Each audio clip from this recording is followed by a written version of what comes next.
I'm very honoured to be joined today by a very busy woman. She is our property investing guru, Gill, and she's going to give us some tips in case you want to get on the property investing ladder.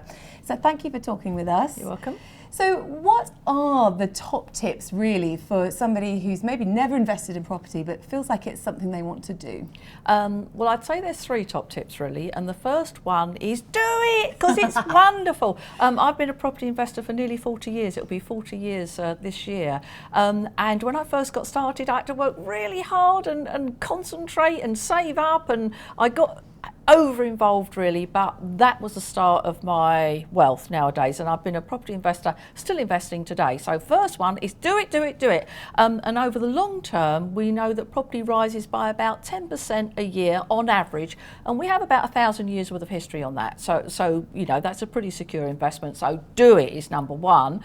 Number two, have some sense of strategy, and I think a lot of property investors fall into it accidentally because, you know, their auntie left them a flat or they've moved in with someone and they've got a spare property.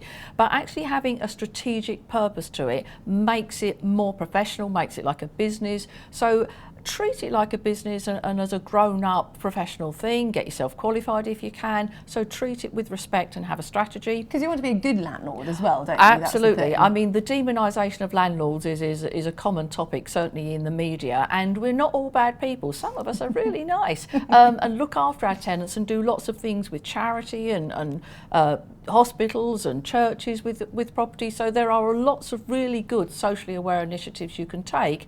So be a good landlord, be a qualified landlord, get accredited, get in with a really good property investing group, and treat it as a business and as a strategy.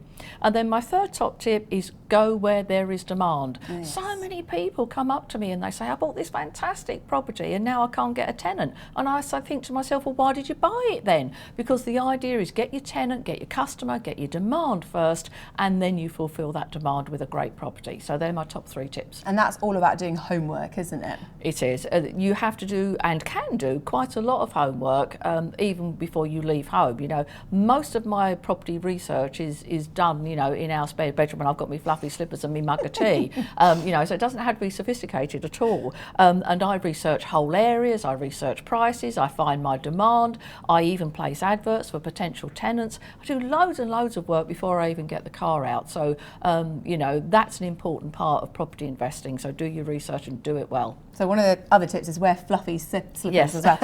Well, that brings me nicely onto this book, because this could actually be step one of what somebody does to become a property investor and a successful property investor, because there's no good being one if you're not a successful one. So this is solving the property puzzle. Just tell us quickly what people can get from reading this book. Well, that's a basic A to Z on how to get started, what you can do. It goes right the way through from finding properties, how to evaluate them, where you're most likely to get an uplift in value, and it even covers some of the weird and perhaps slightly boring topics like tax and legals and so on. But it gives you the whole story, A to Z, for a starter property investor. Fantastic. Thank you so much for talking with us today, Jill. You're welcome.